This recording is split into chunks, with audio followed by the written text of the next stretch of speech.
What's up, guys? We're back again with another quick video. We got a 2005 Honda Element. I need to reset the maintenance light, so I'm going to show you how to do that. So we're going to fix this maintenance light. You'll see we do have our maintenance light on in the car, okay?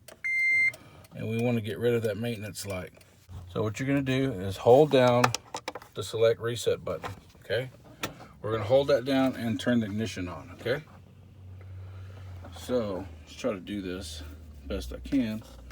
I'm going to hold this down and come over here, turn the ignition into the on position. So you're going to hold it, and you're still holding the button. You should see that maintenance light go out, and it's gone. Now come over here, turn it off, and we'll turn the car back on, and the maintenance light is gone. Real quick, real easy. If you like it, hit the like button, subscribe. And we got another issue going on that has nothing to do with the maintenance light, but we'll check on that.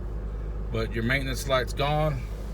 It's going to come up every 7 to 10,000 miles to check for maintenance. So again, if you like it, hit the like button, subscribe. See you on the next one. Take care.